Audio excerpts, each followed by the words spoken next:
1991년 9월 오스트리아와 이탈리아 국경의 알프스 해발 3200m 지점. 파산하던 독일인 등반가 헬무트 지몬과 아내 에리카 부부의 눈에 멀리 기괴한 생명체의 형상 하나가 눈에 들어온다. 조금 더 가까이 다가가 보니 얼음 사이로 드러난 사람의 상반신.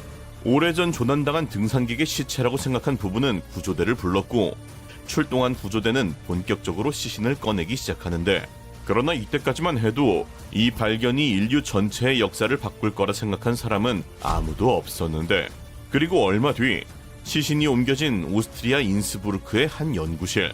처음 시신을 받은 학자는 정체를 밝히기 위한 본격적인 검사를 시작했는데, 그런데 시신 곁에서 함께 나온 도구들을 보는 순간 표정이 굳어버렸으니 바로 구리로 만든 도끼와 원시적인 활과 화살.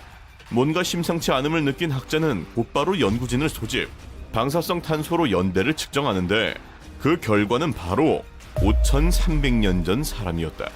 즉 이집트 피라미드가 세워지기도 전에 죽은 사람이 나타난 것으로 지금까지 발견된 인간 중에서 가장 오래되고 가장 잘 보존된 미라였던 것인데, 심지어 몸 곳곳엔 숯가루로 새긴 타투가 61개나 남아있었다.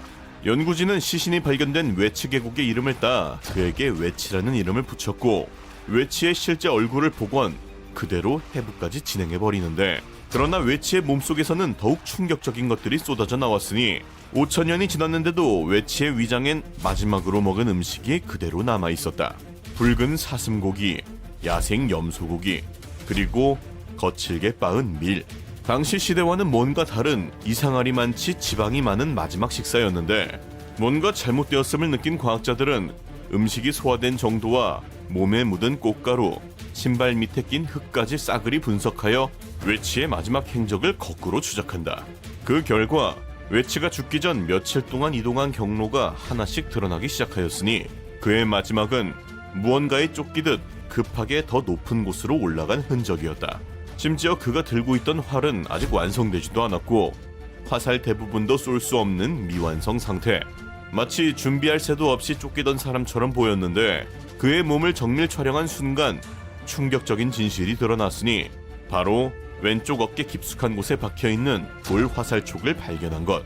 즉 얼어 죽은 게 아닌 살해당했던 것. 누군가가 뒤에서 쏜 화살 한 방이 어깨의 큰 동맥을 꿰뚫었고 웨치는 피를 쏟으며 그대로 산 위에서 쓰러진 것이었다. 게다가 웨치의 옷에서 검출된 핏자국을 분석하자 서로 다른 4사람의 피가 나오게 되었으니, 즉 웨치는 죽기 직전까지 여러 명에게 격렬하게 저항했다는 것. 누군가를 공격했고 또 누군가에게 쫓겼으며 결국 화살 한 방에 산 위에서 숨을 거둔 미해결 살인사건이었던 것이다. 그러나 웨치를 둘러싼 진짜 미스터리는 그가 죽고 5000년이 지난 뒤에 현대에 시작되게 되었으니, 웨치가 세상에 나온 뒤 그를 건드린 사람들이 하나둘 죽기 시작한다. 시신을 직접 수습한 법의학자는 이듬해 교통사고로 사망. 웨치를 헬기로 옮겼던 산악가이드는 바로 그 웨치가 발견된 그 자리 근처에서 눈사태로 사망. 처음 웨치를 발견했던 등산가 헬무트 지몬마저 끝내 산에서 목숨을 잃었고, 웨치를 가장 먼저 조사했던 학자까지 세상을 떠나면서 사람들은 이걸 웨치의 저주라 부르기 시작하는데, 바로 5000년을 잠든 사람을 억지로 깨운 대가라는 소문. 결국 웨치는 세상에서 가장 많이 연구된 사람이라는 수식어만 남긴 채 이탈리아의 한 박물관 지하 냉동실에 영원히 봉인되게 된다. 그런데 여기서 진짜 충격적인 것은 웨치를 현대까지 보관했던 바로 그 얼음 지옥 한복판에서 무려 수천 년을 버티고 살아남은 사람들이 있다는 것이었으니,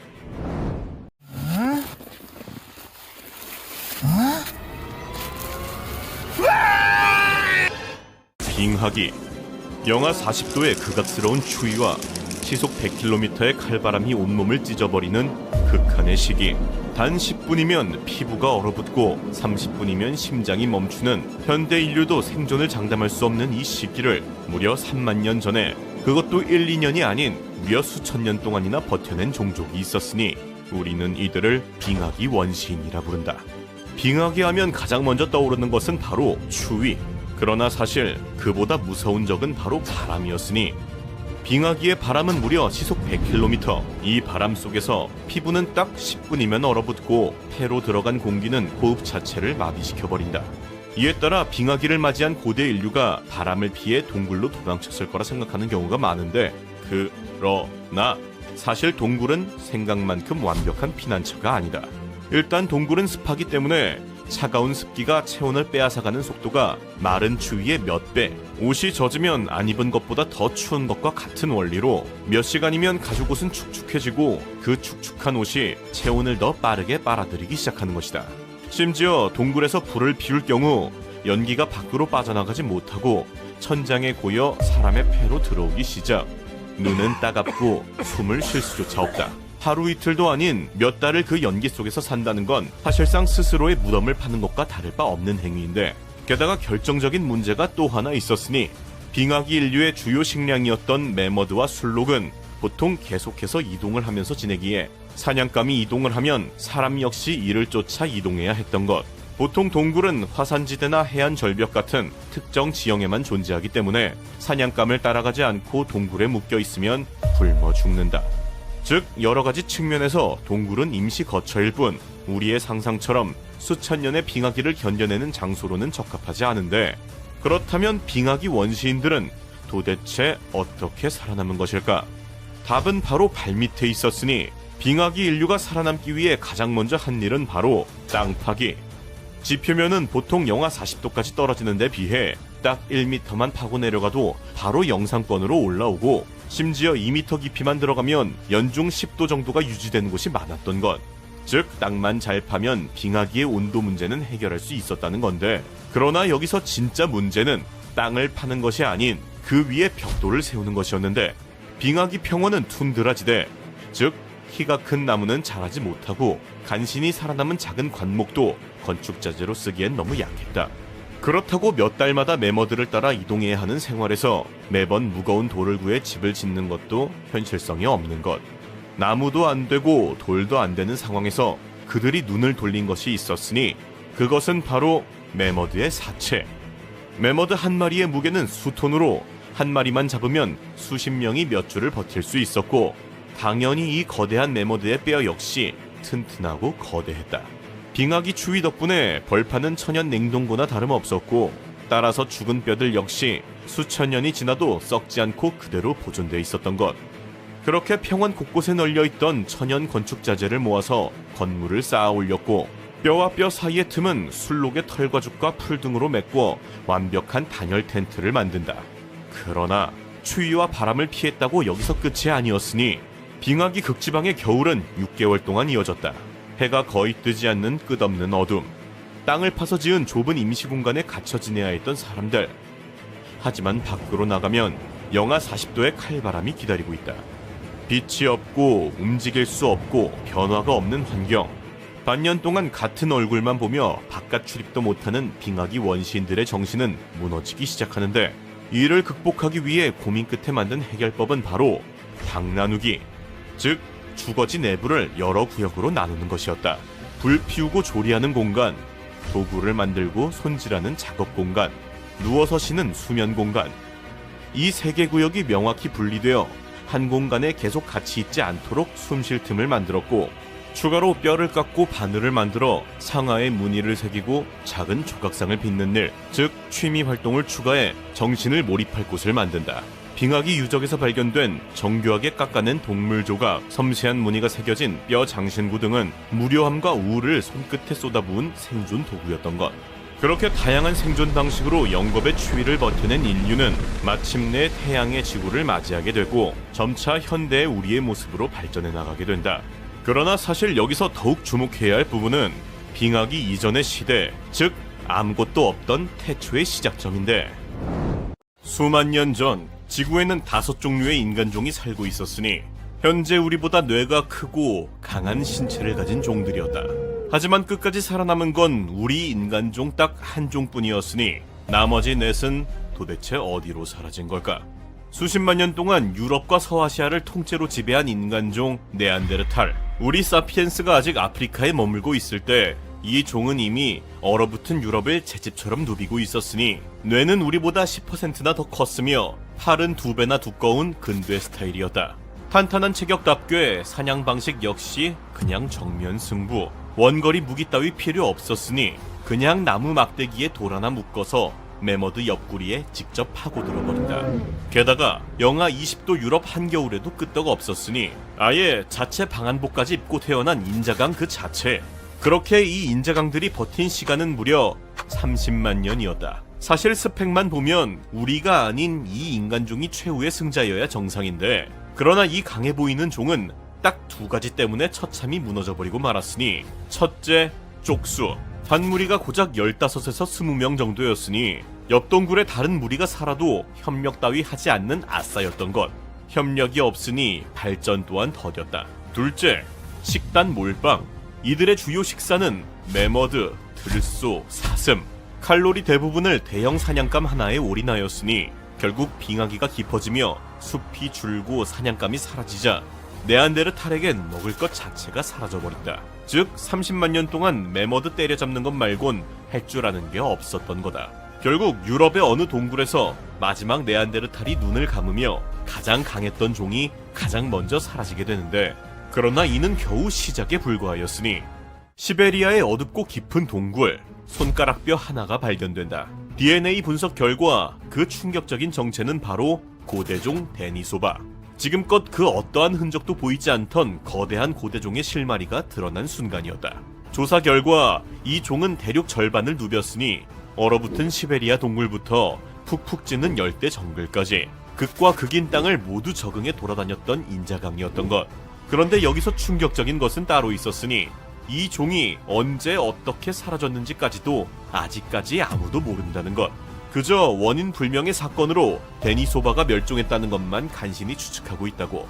그리고 인도네시아의 작은 섬 플로레스, 키 1m 남짓, 뇌가 오렌지 한 알만한 인간종이 살고 있었으니 그 정체는 호모 플로레시엔시스, 별명은 호빗이다.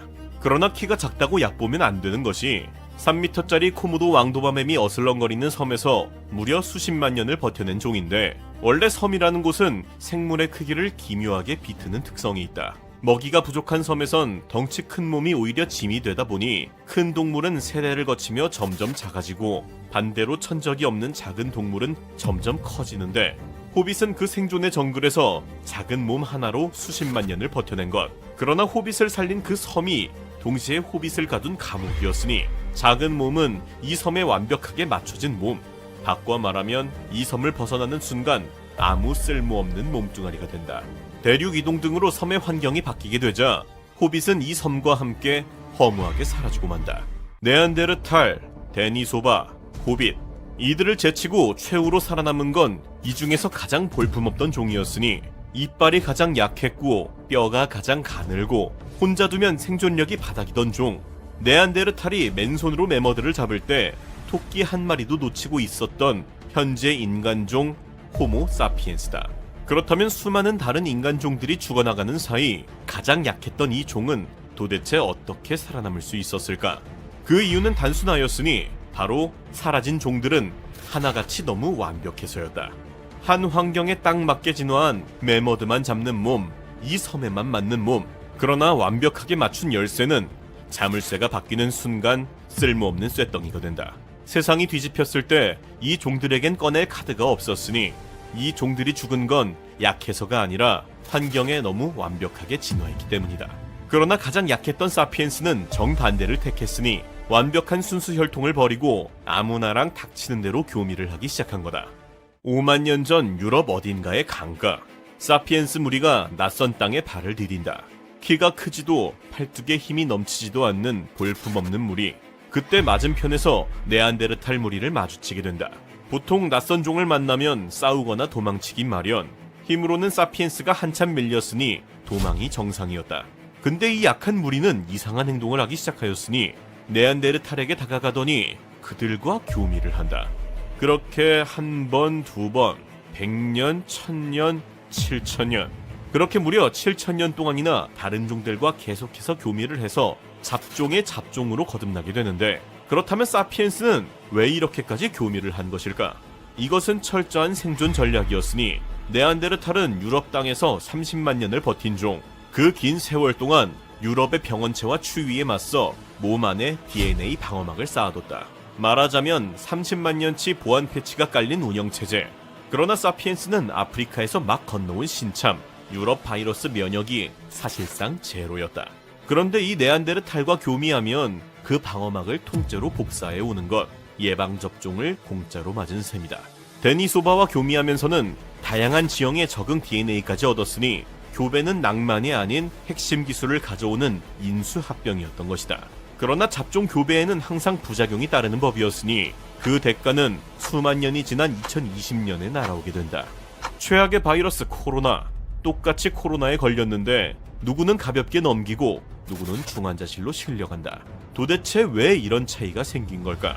스웨덴 카롤린스카 연구소가 그 답을 찾아냈으니 코로나가 중증으로 이어지는 핵심 유전자 변이, 이것이 바로 네안데르탈의 취약점이었다. 즉 네안데르탈들과 교미를 한 호모사피엔스들의 부작용이었던 것. 수만 년 전에 받았던 그들의 씨앗이 2020년에 사람을 위협하고 있던 것이다. 그런데 여기서 한 가지 이상한 점, 네안데르탈의 유전자를 가지고 있는 것이 코로나에 더 치명적인 것은 맞지만 그렇다고 그들 모두가 다 코로나에 취약한 것은 아니었으니 이를 이상하게 여긴 학자들이 유전자를 깊게 분석하자 충격적인 결과가 나오게 되는데, 바로 네안데르탈도 아니고 데니소바도 아닌 정체를 알 수 없는 또 다른 종의 유전자 조각이 섞여 있었던 것. 심지어 많게는 전체 유전자의 19%까지 이 종의 것으로 확인되는데, 그런데 여기서 이상한 점은 이 종은 남아있는 증거가 단 하나도 없다. 두개골도 없고 이빨도 없고 손가락뼈 하나 나온 적이 없으니 분명 DNA를 보면 이 종의 씨를 받은 것이 분명한데 그 어떤 흔적도 발견되지 않는 것.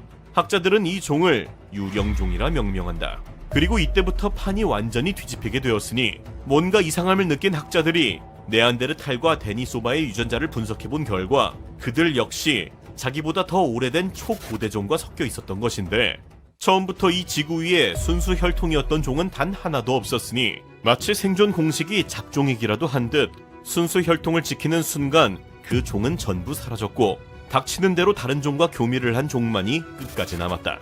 5만 년 전 어느 밤 동굴 입구 모닥불 옆에 사피엔스 여성과 네안데르탈 남성이 나란히 앉아있고 둘 사이엔 아이가 잠들어 있다.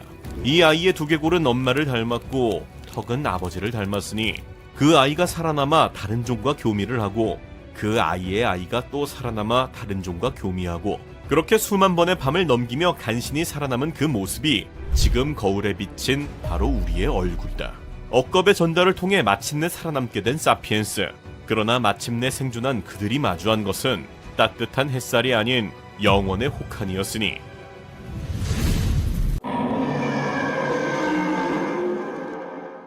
고생대. 다윈의 진화론을 끝까지 거슬러 올라가면 도달하게 되는 모든 생명체의 조상이자 첫 번째 존재, 루카. 그렇다면 이 최초의 생명체는 도대체 어떻게 생겨난 걸까? 이에 의문을 가진 시카고대 밀러 박사는 플라스크에 메탄, 암모니아, 물 등을 활용해 생명체가 없던 원시 지구와 동일한 환경을 조성, 마치 지구의 번개가 치듯 반복적으로 전기 에너지를 가하는 실험을 진행한다. 그리고 일주 뒤 충격적이게도 플라스크 안에는 아미노산을 비롯한 유기물 등 생명체의 기초 단위들이 발견된다.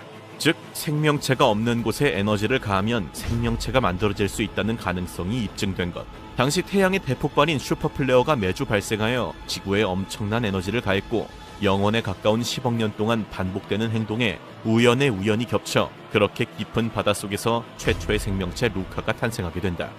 우리는 태양의 후예인 걸까?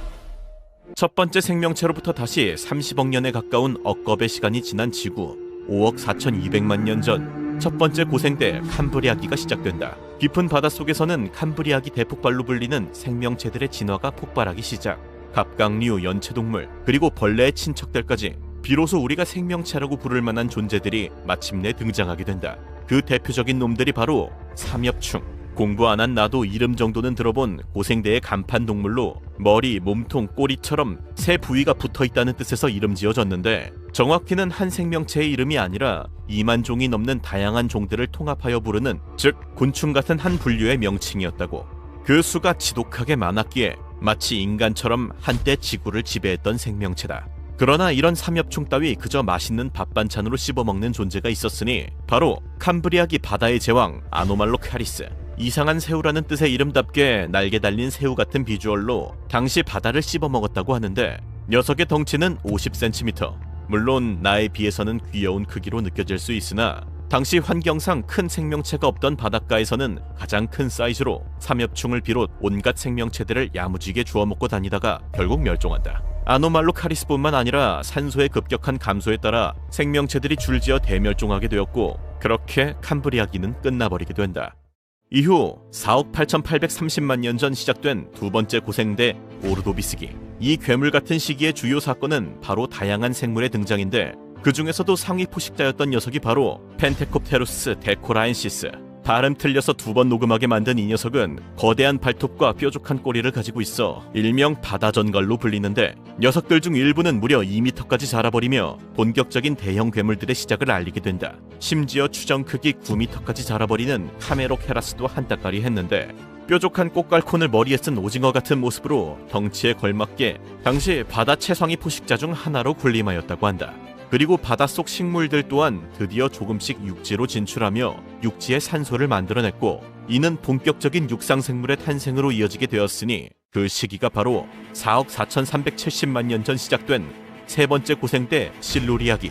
역사상 최초로 육지에 진출한 생명체 프네우모데스무스. 지렁이같이 생긴 이 녀석은 그리스어 숨쉬는 띠에서 유래한 이름답게 지구 최초로 공기 중 산소로 호흡하는 생명체였다고. 같은 시기 바다에서는 바다전갈 프테리고투스가 동급 최상위 포식자로 군림하고 있었는데 성인 남자만한 거대한 덩치에 옹졸한 집게발로 사냥을 하던 녀석은 결국 덩치가 큰 만큼 더 많은 먹이가 필요. 그렇게 허무하게 멸종하고 만다. 그리고 마침내 4억 196만 년 전 시작된 대본기. 40억 년 가까이 거의 기어다니는 생명체들만 존재하던 바닷속. 마침내 물고기처럼 제대로 수영을 하는 유형성 생명체들이 등장하였으니 대표적인 것이 바로 그 유명한 암모나이트. 공부 안 한 나도 이름 들어본 이 녀석은 달팽이처럼 동그랗게 말린 껍데기에 살짝 오징어 같은 몸뚱아리가 들어가 있는 모습으로 거의 삼엽충급으로 엄청나게 번성했던 놈들이다. 또한 어류의 시대라고 불리는 대본기답게 턱을 가진 판피어라는 물고기들이 등장했는데 그 대표적인 녀석이 바로 둔클레오스테우스. 키 4m에 몸무게 1,500kg까지 자라버리며 현존하는 생물 중 가장 강한 물린 힘을 가진 바다 악어보다도 2배 이상 무는 힘이 센 괴물급 녀석이다. 또한 물고기들이 육지로도 진출하기 시작. 마침내 익티오스테가 같은 최초의 네발 동물로도 진화해버리게 된다. 그러나 역시 바닷속 산소 급감 등으로 다시 한번 대규모 멸종이 발생. 지구는 다시 한번 새로운 시대를 맞이하게 되었으니 3억 5,920만 년 전 시작된 석탄기. 육상식물이 번성하며 대기 중 산소 농도는 사상 최고치를 찍었고 이는 생명체들의 크기를 엄청나게 증가시켰으니 그 대표적인 예가 바로 아르트로플레우라류. 관절로 된 갈비뼈란 뜻의 이 초대형 노래기는 거의 자동차만한 덩치로 키 2.5m에 다리만 88개가 있었다고. 또한 이 거대한 곤충들은 날개도 생기기 시작하였는데 그 대표적인 놈이 바로 이 잠자리가 아닌 메가네우라. 현대 잠자리와는 다른 종으로 날개 너비가 75cm에 달하는 거의 사람 절반만한 녀석이다. 이 놈이 파닥거린다고 생각하면 그러나 모든 대륙이 하나로 합쳐지며 판게아라는 초대륙을 형성. 엄청난 기후변화와 함께 석탄기의 생물체들은 결국 멸종하게 된다. 그리고 도래하게 된 마지막 고생대 페름기. 고생대를 아예 끝내버리고 중생대로 넘어가게 만든 지구 역사상 최악의 멸종 페름기 대멸종 전까지 마지막 고생대 생명체들이 꽃피우던 시기인데 2억 9,900만 년 전으로 시간여행을 하면 도착하게 되는 초대륙 판게아. 지구의 작은 대륙들이 충돌하여 만들어진 이 거대한 하나의 대륙은 지구 표면의 3분의 1을 차지했다. 불안정한 기후와 화산활동이 폭발하던 이 지옥에서 가장 귀여웠던 것은 바로 바퀴벌레. 그러나 사이즈가 뭔가 잘못됐다. 그리고 약 1,500만 년 뒤 2억 7,300만 년 전 테랍시스라 불리는 포유류 같은 파충류들이 행성을 지배하고 있었다. 디메트로돈처럼 강력한 턱과 이빨을 가지고 있던 이놈들부터 5m급의 초식동물 데우테로사우루스까지 등장하기 시작했고 뒤이어 시간이 흐르며 이노스트랑케비아 같은 놈들까지 등장하며 드디어 우리가 아는 지구의 모습을 갖춰가나 싶었는데 약 2억 5,200만 년 전 대규모 화산 폭발이 시작된다. 화산은 대량의 재를 방출, 햇빛을 차단했고 지구 온도는 급격히 떨어졌다. 식물은 광합성을 할 수 없게 되며 대부분 사라졌고, 이어서 초식동물과 육식동물까지 줄줄이 멸종하며 지구상의 생명체 약 80% 이상이 멸종하는 해름기 대멸종이 발생. 그렇게 고생되는 악을 내리게 된다. 자, 오늘은 공룡의 중생대 그 이전에 존재했던 생명체들에 대해서 살펴봤는데, 최초의 루카부터 다양하고 기괴한 생명체들까지 정확히는 알 수 없으나 이런 녀석들 중 하나가 우리의 조상이라는 것만은 확실하다. 우리 인간 역시 그저 진화의 한 과정일 뿐, 우리 다음의 후손들은 과연 어떤 모습으로 진화해 나가게 될까? 끊임없이 변화하는 지옥 같은 환경 속 세상의 모든 생명체들은 생존을 위해 진화한다. 진화에 실패한 생명체에게 돌아오는 결말은 오직 멸종뿐. 그리고 그것은 인간도 마찬가지. 자연의 흐름과 탐욕에 따라 기괴하게 진화해 나가는 미래의 인간들. 200년 뒤부터 5천만 년 뒤까지 과연 미래의 인류는 어떤 모습일까? 200년 뒤 지구의 미래는 암울했다. 지구 온난화는 단순히 환경적 문제가 아니라 인류를 멸종으로 몰아넣을 위협이 되었고, 계속되는 환경오염은 마침내 모든 빙하를 녹여버린다.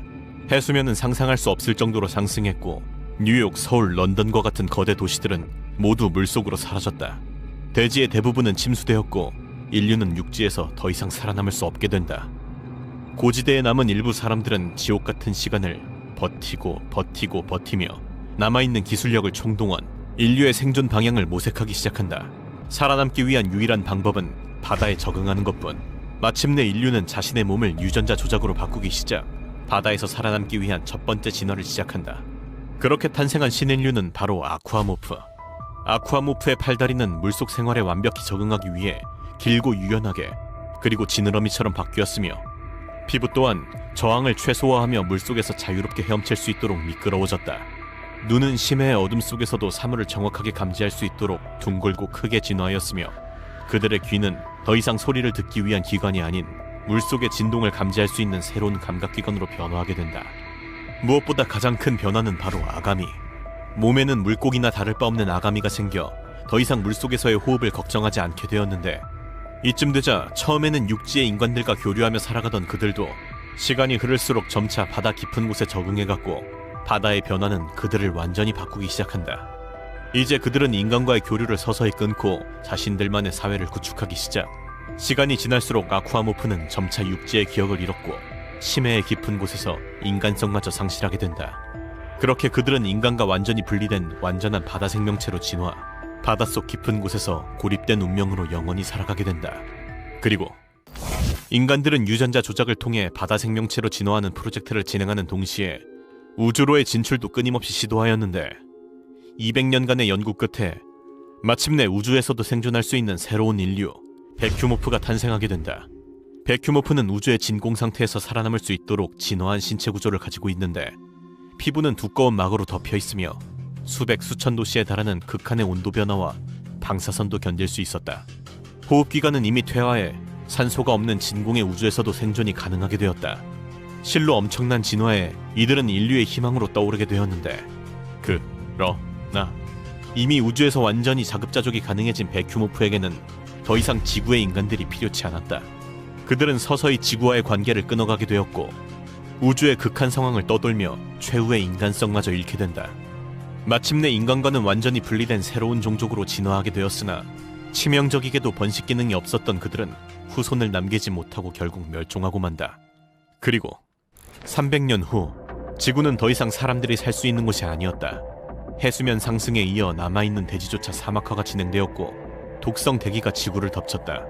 바다인간 및 우주인간 진화 프로젝트마저 실패한 지구의 인간들은 이제 마지막 희망, 기계기술의 모든 것을 쏟아부었고, 더 이상 인간의 육체로는 살아가기 어려운 환경 속에서 자신들의 몸을 기계로 개조해 나가기 시작.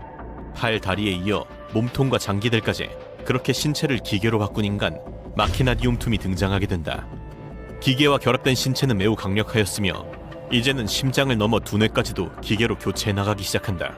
그들의 몸은 완벽한 기계인간으로 진화했고, 더 이상 자연적인 인간의 모습은 남지 않게 된다.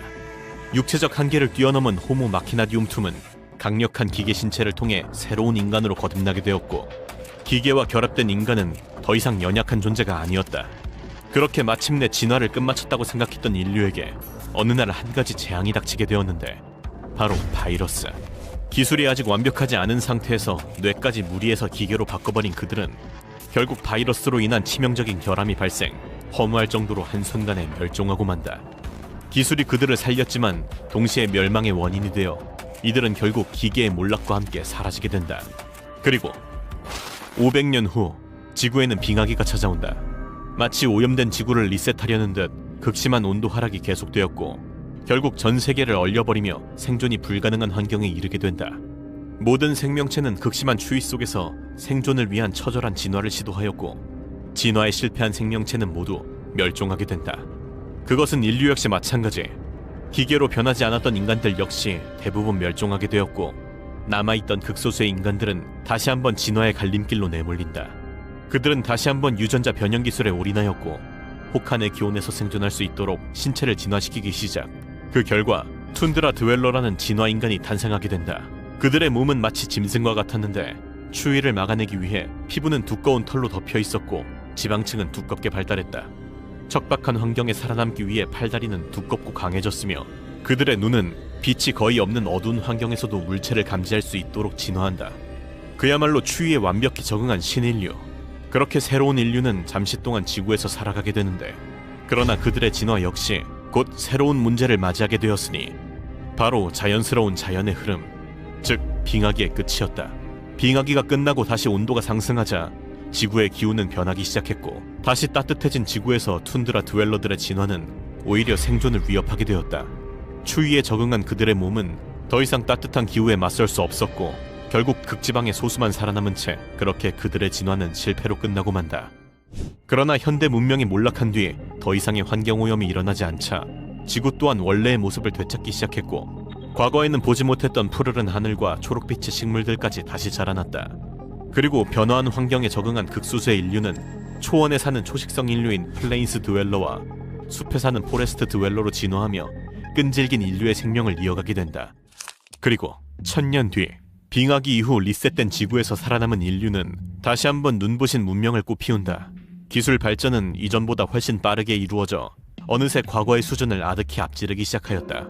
인류는 크게 유기질로 된 생명 유지 장치를 이용하는 틱, 그리고 완벽한 기계 몸으로 진화한 사이보그, 호모 리두스로 나누어 진화하게 되었는데 틱은 과거 기계와 결합한 인간 마키나디움 툼이 멸망한 것을 기억, 기계 장치 대신 최대한 실제 세포와 같은 유기질 형태의 장치들을 결합하였으나 이것은 점차 그들의 모습을 기괴하게 바꾸어갔고 결국 그들은 이성을 잃은 채 본능만에 충실한 괴물이 되어 진화에 실패한 인류로서 멸종하게 된다. 이와 반대로 호모 리두스는 인간의 감정과 본능을 불필요한 걸림돌로 여기며 철저하게 통제, 오직 이성의 극대화만이 인간이 더 완벽해지는 유일한 길이라 믿고 감정을 완벽히 제거한 채 이성적인 기계인간으로 살아가게 된다. 이미 불필요한 완벽한 기계화에 성공한 그들은 병에 들거나 자연사하는 일은 사라졌고 결국 영생을 누리는 신에 가까운 인류로서 최종 진화에 성공하게 된다. 그러나 가장 완전한 것은 가장 불완전한 것과 같다고 했던가. 그 완벽함 속에는 큰 문제가 있었으니 바로 인간성. 감성이 아닌 철저하게 이성적으로 생각했을 때 인간의 삶은 그 존재 자체만으로도 우주적인 관점에서 엄청난 비효율이었다. 결국 지극히 합리적인 선택으로 모든 합의를 끝낸 그들은 어느 날 그들 스스로 삶을 종료한다. 그렇게 완벽해 보였던 호모 리두스가 자멸하며 첫 번째 인류의 끈질긴 진화는 종말에 이르게 된다.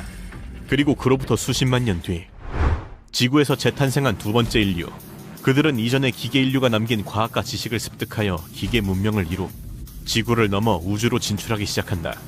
스타피플이라는 이름으로 불리는 신인류는 은하계 전역을 개척하며 새로운 행성들을 테라포밍해 나갔고 그들은 마침내 은하계를 넘어서 더 먼 곳까지 진출하게 된다. 하지만 이때 인류는 새로운 적과 마주하게 되었으니 그 존재는 바로 쿠였다.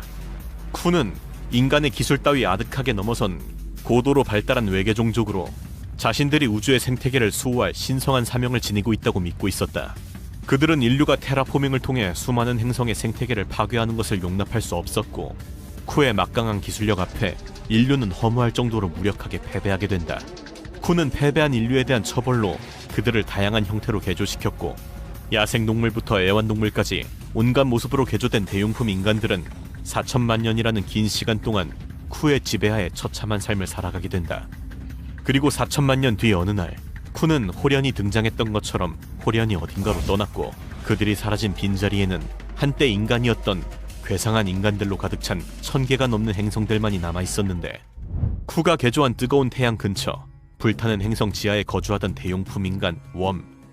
수정같이 생긴 식물의 숲이 땅을 뒤덮은 덕분에 행성에는 아직 산소가 남아있었고 행성의 유일한 척추동물이자 스타피플의 마지막 후손인 웜 또한 살아남을 수 있었다. 벌레라는 이름처럼 외모는 창백한 거대 지렁이에 팔다리가 달린 듯한 생김새인데 손가락과 발가락은 퇴화하여 땅강아지의 앞다리처럼 변했고 눈과 신경계 역시 퇴화되었다. 신경계가 죄다 퇴화했으니 지능이 존재하지 않는 것도 당연한 일. 이들이 살면서 생각하는 것이라곤 먹이를 먹는 것과 짝짓기를 하는 것밖에 없었다. 그리고 타이탄은 사바나 행성에서 살아남은 대용품 인간으로 길이만 40m를 넘길 정도로 거대하였는데 앞다리가 코끼리 다리 마냥 퇴화한 대신 코끼리의 코처럼 아랫입술의 근육 조직이 발달했다. 기괴해 보여도 당시 은하계에 남아있던 인간들 중에는 가장 영리한 편에 속한 덕분에 두뇌를 원시 인류 수준으로 다시 발달시킬 수 있었는데 물건을 쥘 수 있는 아랫입술로 목재 조각품을 만들고 거대한 집을 만들고 원시적인 형태의 농업을 시작했을 정도. 타이탄은 이렇게 수천만 년 만에 인류의 계승자로 성장할 수 있으리라는 희망이 보이던 인간이었지만 너무나 허무하게도 빙하기가 타이탄의 행성을 강타. 이를 대비할 기술이 없던 이들은 멸종하고 만다. 육식인간 프레데터는 수많은 행성들에서 흔하게 볼 수 있는 개조인간이었는데 이들 중 가장 효율적 사냥 방식을 고른 종은 인류의 외부 개척지 중 하나에 살고 있던 프레데터였다. 고양이처럼 발톱을 넣었다 꺼낼 수 있었으며 비정상적으로 거대한 머리에 달린 턱은 날카로운 이빨로 가득했고 귀 또한 먹이의 위치를 잘 포착할 수 있게 발달했다. 이들의 주식은 새처럼 얇은 다리로 뛰어다니는 개조인간 썰터터. 이 포식자들은 이렇게 행성의 다른 개조인간들을 잡아먹으면서 조금씩 지능을 되살리기 시작한다. 그러나 모든 인류가 이성을 잃고 짐승이 된 것은 아니었으니 멘텔로프가 대표적인 예시였다. 이들은 악기이자 살아있는 녹음기 역할을 하도록 개조당한 인간이었는데 쿠가 은하계를 떠나자 멘텔로프는 초식성 네발인간으로 살아남게 된다. 그러나 또렷한 인간의 정신에 불구나 마찬가지인 동물의 몸을 가지고 있는 그들은 자신의 삶을 너무나 비참하게 여겼고 오히려 이성이 남아있어 이렇게 우울증에 시달리던 멘텔로프보다 다소 멍청하고 둔한 멘텔로프들이 오히려 건강하게 번식해나갔고 결국 10만 년이 지나자 지성이 사라진 멘텔로프들이 기존의 개체들을 대체하게 되며 한때 인간이었던 이들은 결국 완벽하게 짐승으로 거듭나게 된다. 쿠는 많은 수중인간들을 창조해냈는데 이들 대부분은 쿠에게 완벽하게 길들여진 탓에 야생 적응력이 없어 쿠가 은하계를 떠나자 빠르게 멸종했다. 그러나 스위머처럼 개조가 덜 이루어진 몇몇 수중인간들은 살아남을 수 있었는데 스위머에게는 인공 아가미가 없었고 앞쪽 지느러미에 손의 흔적이 남아있었으며 뒷다리 또한 남아있었다. 눈꺼풀 뒤에 인간의 눈이 남아있어 이를 통해 어느 정도 대화까지 나눌 수 있던 수준. 쿠가 떠나고 나자 스위머들은 사냥에 적합한 구조로 몸을 점차 바꿔나갔고 결국 이들은 잠시 뒤에 소개할 새로운 인류로 진화하게 된다. 그리고 이들을 그린 화가조차 어떻게 이런 기괴한 형태로 살아남았는지 분명하지 않다 라고 언급할 정도로 기괴한 생명체를 지닌 템터. 암컷은 키가 2m 정도의 부리가 달린 커다란 원뿔형으로 식물처럼 땅에 몸을 반쯤 파묻고 지낸다. 수컷은 작은 체구의 펭귄처럼 생겼으며 암컷과 달리 걸어다닐 수 있는데 수컷은 짝짓기를 하기 위해 음식을 나르고 암컷의 몸을 청소해주며 암컷을 지키는 것처럼 보이지만 사실은 템터, 즉 유혹하는 자라는 이름대로 암컷이 소리와 페로본을 조합해 가장 강하고 순종적이지만 멍청한 수컷들을 골라 자기 뜻대로 조종하는 것이다. 대부분은 암컷의 시종을 드는 수컷이 태어나지만 가끔 암컷이 태어날 경우 수컷들이 새로운 암컷을 심으러 운반해 간다는 듯하다고. 이 기괴한 생명체들은 해성 충돌로 결국 멸종하고 만다. 콜로니얼은 2번씩이나 쿠의 맹공격을 버텨냈지만 3번째 침략에 패배한 행성의 인류가 개조당한 모습이다. 쿠는 이들을 죽이는 것조차 너무 가벼운 처벌이라고 여겨 눈만 달린 살덩어리 벽돌로 개조해버렸는데 이들은 쿠 문명의 쓰레기를 먹는 살아있는 여과장치로 무려 4천만 년을 고통받게 된다. 거기다가 이들 모두가 하나의 신경망으로 연결되어 있다 보니 모든 괴로움까지 함께 느끼는 운명 공동체였는데 그 누구보다 절실하게 자살을 바랐던 종족이지만 그들의 육체는 쓰레기를 받아먹었던 만큼 효율적으로 변해 있었다. 결국 이들은 쿠가 사라지자 이불처럼 행성 전체를 뒤덮으며 퍼져나가게 되고 결국 점차 진화해 나가게 된다. 그리고 이들과 달리 플라이어는 하늘을 날 수 있게 개조된 축복받은 비행인간이었다. 쿠가 개발한 독특한 심장을 가지고 있었기 때문에 지금까지의 호흡기관을 모두 초월하는 효율적 구조를 가지게 되었고, 그래서 이들은 비행 능력을 포기하지 않으면서도 지능같이 에너지가 많이 들어가는 기능을 개발할 수 있었다. 넘사벽에 가까운 이 사기적인 능력 덕분에 이들은 생태계 최상위 포식자 중 하나로 군림하게 된다. 핸드 플래퍼는 비행종 인간들의 후손으로 플라이어와는 달리 효율적인 인공장기가 없었기 때문에 생존을 위한 비행 능력을 포기해야만 했다. 나비와 같은 날개는 도로 퇴화했고 다리도 다시 땅에 적응했지만 조상처럼 완벽히 땅 위를 걸을 수는 없었다. 이렇게 적응 가능성이 영영 사라진 대신 생식기관이 거대하게 발달, 이성을 유혹하기에는 적합했지만 생태계 포식자가 되지 못하였기 때문에 결국에는 사라지고 만다. 그리고 이러한 하늘의 인간들과는 달리 블라인드 포크들은 쿠의 침입 당시 땅속으로 숨어 들어갔던 사람들의 후손이다. 쿠는 누워서 떡 먹기로 땅속 피난처를 찾아내서 그곳 사람들을 평생 어둠 속에서 지내도록 개조했는데, 어둠 속 탐지를 위한 길고 민감한 손가락과 거대한 수염, 그리고 움직일 수 있는 귀를 발달시켰고 더 이상 필요 없어진 눈은 사라져버리고 만다. 쿠는 인류 무리 하나를 골라 지구 중력의 36배나 되는 고중력 행성으로 끌고 가 개조하였는데, 그 진화의 결과가 바로 롭사이더, 한쪽으로 처진 사람이라는 말대로 넙치 같은 생김새를 하고 있는데, 팔 하나가 다리로 변하며 다리만 3개가 되었으며 나머지 하나는 팔 겸 더듬이가 되었다. 눈 한쪽은 위를, 한쪽은 앞을 쳐다봤으며 귀와 코마저 뒤틀렸다. 그리고 이와는 완전 반대로 스트라이더는 중력이 약한 행성, 정확히는 중력이 지구의 5분의 1 정도인 목성형 위성의 환경에 적응한 인간인데, 잔디가 10m 넘도록 자라고 나무는 빌딩 수준으로 자라는 이곳에서 이들은 태양에 너무 가깝게 자라 뜨거워지는 것을 방지하기 위해 팔다리와 목의 피부가 얇게 늘리며 진화한다.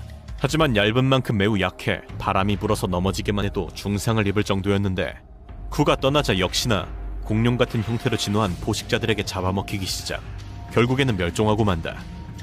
인류는 크게 2가지 부류로 진화되었다. 자신들에게 저항했다는 이유로 쿠가 유인원 수준으로 태화시킨 종과, 그 정도도 너무 가벼운 처벌이라고 생각했는지 아예 인류라고 생각할 수 없을 정도로 퇴행과 개조를 병행한 종, 기생인간 패러사이트는 명백히 후자였다.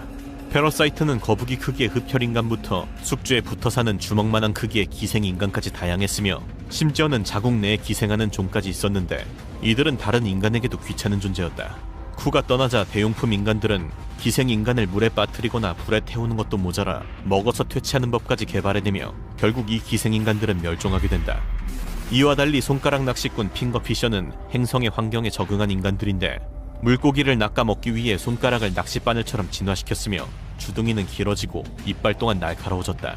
뛰어난 사냥 실력 덕에 쿠가 떠나자 행성 전체를 메울 정도까지 번식하게 된다. 쾌락주의자 헤도니스트의 특징은 이름대로 가장 행복했던 인간이었다는 점이다. 얼굴은 길쭉하게 늘어나 있고 새랑 비슷한 발을 지녔으며 엉덩이와 살 부분이 뒤로 조금 튀어나온 생김새를 하고 있는데, 쿠가 애완동물로 키우기 위해 개조한 인간으로 매우 좋은 환경에서 지냈던 탓에 인구가 폭발적으로 증가하는 것을 막기 위해 쿠는 이들을 무려 수십 년 동안 짝짓기를 하고 나서야 임신할 수 있도록 개조해버린다. 다행히도 이들의 행성에는 쿠가 떠난 뒤로 재앙이 닥치지 않았고 먹고 자고 교미하는 일상을 이어나갔다. 그리고 사실 모든 인류의 후예가 쿠에게 개조를 당한 것은 아니었다. 스페이서는 쿠의 침략에 저항해 우주선을 타고 먼 우주로 떠났던 인간의 후손으로 행성이 하나둘씩 몰락하는 동안 은하계를 넘나들며 쿠의 눈을 피해 살아갔는데, 이들은 소행성 내부를 파헤쳐서 우주선으로 만들었고 이 우주선에서 평생을 숨어 살게 된다. 이들의 뼈는 무중력 환경에서 길고 가늘게 자라났으며 소화계와 호흡계 기관은 심장 질환과 충혈을 피하기 위해 압축되었다. 이 진화 덕분에 이들은 항문에서 공기를 배출, 우주를 헤쳐나갈 수 있었다.